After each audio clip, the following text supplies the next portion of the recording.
The world between worlds. A vast expanse of endless stars and swirling nebulae, where time and space converge. Within this mysterious realm, the Force weaves the threads of countless realities. Through its portals, we glimpse infinite possibilities, a galaxy where one decision can reshape everything we know. Here, in the world between worlds, we see the echoes of destiny fractured and reformed. The Force binds all living things, but in this place, it also reveals what might have been. Every portal opens to a galaxy far, far away. A galaxy familiar, yet wholly different, where the balance of light and dark shifts in ways unimaginable. Time, space, reality, the Force moves through all of it. And yet, even the strongest currents can be altered by the smallest moments. Now, we step into one of these realities to witness a galaxy shaped by a single choice. A place where history bends, futures collide, and the impossible becomes possible. And so, we are left to ask just one question. What if?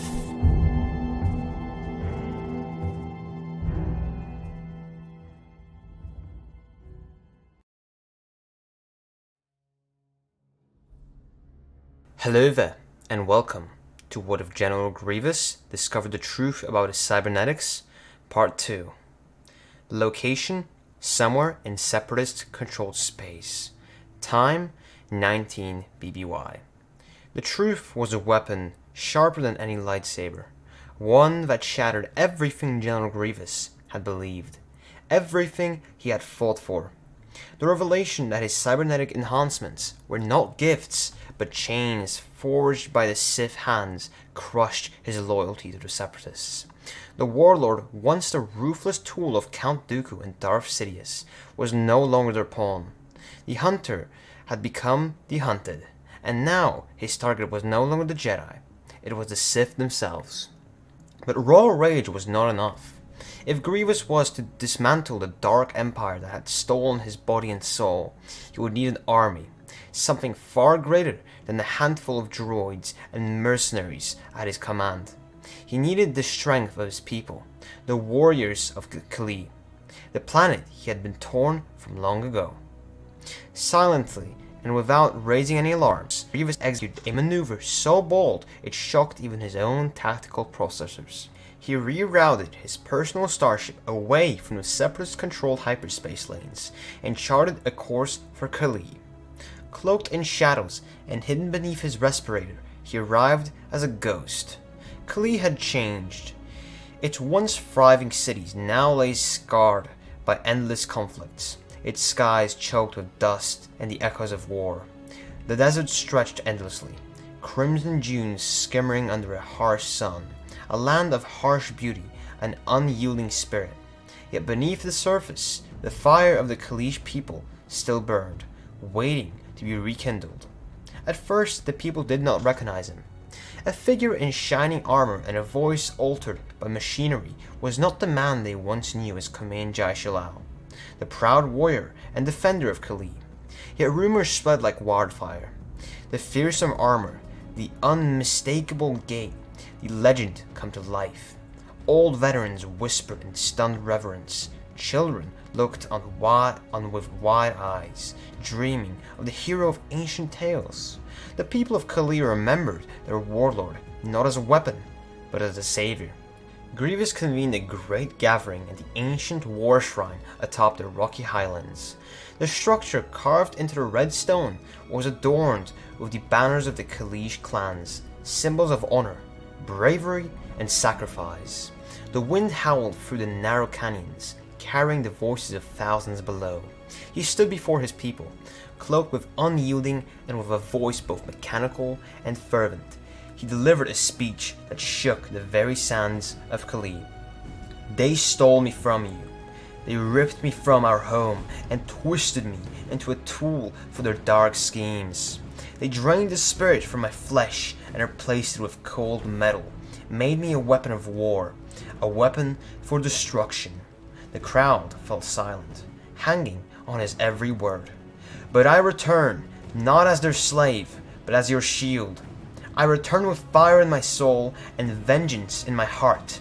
The Sith who betrayed us, who used the galaxy as their chessboard, they will pay.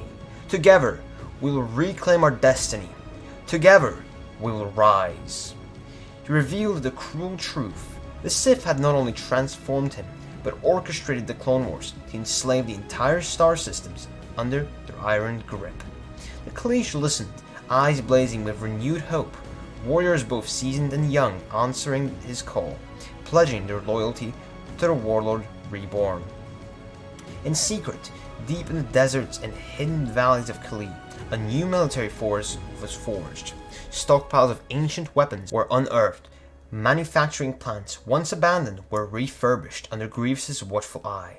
With stealthy cunning, Grievous siphoned supplies from the Separatists' own caches, droids, starships, blasters, and fuel, all funneled into the growing arsenal of the Kaleesh resistance. Workshops echoed with the changing of metal and the hum of energy converters. Kaleesh engineers, both old and new, modified blasters to fire more powerful bursts, constructed advanced armor plates infused with energy shields, and integrated new technologies scavenged from battlefields across the galaxy. The war effort united the scattered clans and forged a common purpose. Grievous moved through the ranks like a living legend, inspiring the warriors with tales of his past victories and his vision for free Kalee. Yet beneath the armor and mechanized voice, the warlord wrestled with his own humanity, the memories of Kamin Jai Shilal flickering through the cybernetic haze. At night, when the desert winds whispered beneath the twin moons, Grievous would retreat to the solitude of his quarters. There he removed his helmet, revealing the scarred flesh and burning eyes beneath. His mind drifted back to the days before his transformation, when he was a simple warrior, fighting to defend his people from the Mun slavers and the expanding Galactic Republic. He recalled the warmth of family, the laughter of children playing among the rocky canyons, and the fierce pride that had once defined his spirit. But those memories were distant, fragmented by pain and betrayal. Was he still Kamin? Or had the Sith destroyed that man long ago? The question haunted him, yet the answer no longer mattered. What mattered was the future he would forge, not just for himself, but for all who had suffered under Sith tyranny. Despite his newfound purpose, Grievous knew that Kalee alone would not be enough to challenge the Sith. To topple Sidious's empire, he needed allies, or at least uneasy collaborators. His eyes turned to Mandalore, where another enemy of Sidious lurked, Maul, the fallen Sith apprentice and scourge of the galaxy. Maul was no friend. Their histories were stained with mutual distrust and enmity, but their goals aligned for now. Grievous' ship touched down on Mandalore's war-torn surface. The once proud planet was now a shadow of its former glory. Streets scarred by blaster fire, palaces reduced to rubble, and the echoes of a people fighting for survival. Cloaked in shadows, Grievous sought out Maul's hidden fortress beneath the city's ruins. Their meeting was charged with tension. Maul's gaze burned with hatred as he paced like a caged beast, voice dripping venom. You were the hunting dog, Grievous. You butchered Jedi under command. What makes you think you can stand against us now? Grievous' voice was cold, his mechanical breath steady. And you were their apprentice. Do not pretend your chains were any looser than mine. Maul sneered, scars along his face twisting with fury. We both suffered under Sidious's hands, but he is mine to destroy. Hours of negotiations passed in a clash of wills, with neither yielding ground.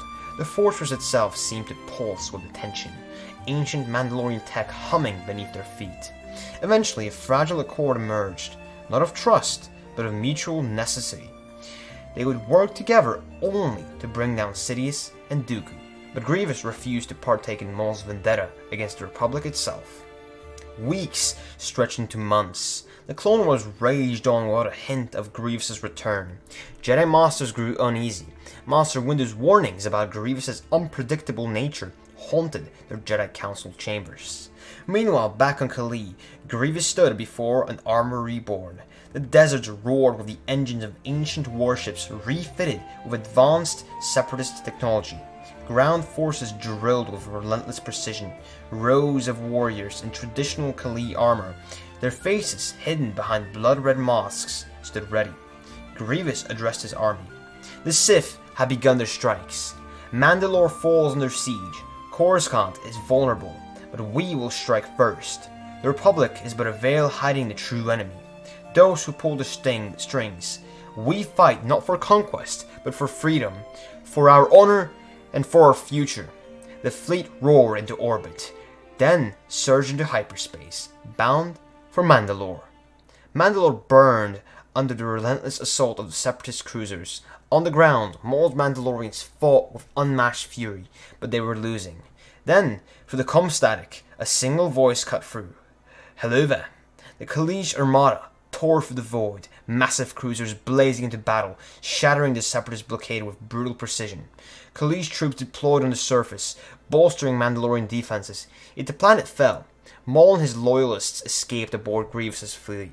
After Maul's escape, Bo-Katan and her Mandalorian loyalists emerged from hiding, joined by Ahsoka Tano and Commander Rex, as they arrived with the 332nd to join the fight against the Separatists. The mysterious third faction, the Kalish Warriors, had turned the tide, but the battle was far from won. Bo-Katan had informed Ahsoka Tano of this third faction, but there was no time to investigate. With Mandalore lost, Grievous set his sights on Coruscant, the very heart of Sith power. Dooku, desperate and blind to Grievous' true plans, launched a massive assault on the capital. Magna Guards swarmed the city, seeking to kidnap Chancellor Palpatine. The Republic forces scrambled to defend their leader, with Obi-Wan and Anakin leading the charge. Then, sensors detected something impossible. Multiple hyperspace jumps near Coruscant's orbit. Emerging from the void was the full Kalish Armada, flanked by Mandalorians and led by Grievous himself. Confusion rippled through Republic command. "What in the force is that?" Obi-Wan muttered as he dodged flak in his starfighter. Grievous' fleet opened fire against the Separatists. The final battle was a maelstrom of alliances shattered and reforged. Obi-Wan and Anakin boarded the Separatist flagship, the Invisible Hand, to rescue Palpatine, but they were not alone. Grievous, Maul, and elite troops stormed the ship's corridors, confronting Dooku and the Sith in the throne room. Dooku's surprise was palpable. "Grievous, what is this?" Grievous' voice was steel. "Your end." The room erupted in chaos. Maul lunged at Dooku, lightsabers clashed with mechanical might. Obi-Wan and Anakin joined the fray, caught in a deadly dance between Sith, Jedi, and the warlord they once knew. Palpatine, sensing his empire crumbling, freed himself and ignited his crimson blades. The throne room became a battlefield. Sidious versus Maul, Grievous versus Dooku, and Jedi caught in the crossfire. In the crescent of combat, Dooku fell to Anakin's saber, mortally wounded. Sidious grievously wounded Maul, nearly ending the former apprentice's life. With desperation, Maul shattered the ship's windows with the Force. Grievous shouted, "Get out, now!" The vacuum of space pulled everything toward the void.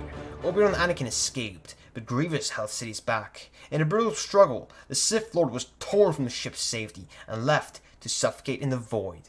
Grievous survived, escaping in a pod as his forces sabotaged the Separatist command ship. The war was over. The truth about Sidious was revealed. The Jedi survived, and the Clone Wars had ended. Bail Organa became Chancellor, working to rebuild trust. Anakin Skywalker was promoted, his attachments accepted, his destiny changed. The Jedi Council journeyed to Kali, where they met Grievous, not as a monster, but as a warrior free. Obi-Wan and Grievous faced each other, once enemies, now uneasy allies. They shook hands, sealing a new alliance.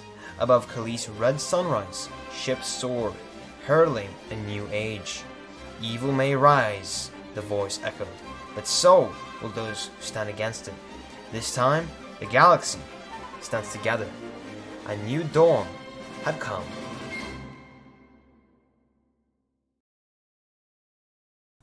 And that is it for What If General Grievous discovered the truth about his cybernetics part 2. And the final part to this what if, this two-part what if, might be my favorite, honestly, out of all the ones I've made, or my second favorite. I don't know. Been kind of a while since I posted what if. It's been, it's like a month ago since I posted part 1 to this. I gotta cut the slack, and I gotta start posting more of these damn what ifs because they're so fun to make, and you guys clearly seem to enjoy them. And I hope you guys enjoyed this one too. And if you did, make sure to subscribe, like the video, and turn your notifications on to be notified about next time I post a video like this. I hope, I can't promise anything yet, but I definitely hope that I will be posting a what if every single Thursday and Sunday, every single week. So, next what if should come out on Thursday this upcoming week, and then on Sunday, and then Thursday, blah blah blah. You get it. Also, I would appreciate if you guys did, check out our Discord server. We're trying to expand our community over there. Link in the description. And if you guys want to support the channel and get exclusive perks, consider joining our Patreon. Link in the description. I'd appreciate if you guys dropped a comment. I love reading comments on these what ifs. What do you guys think? Suggestions to maybe what ifs that you'd love to see me make. And yeah, just generally drop a comment, man. It's awesome to see comments. Anyway, that is it for this video, guys. I hope you enjoyed. This is the way, and may the force be with you.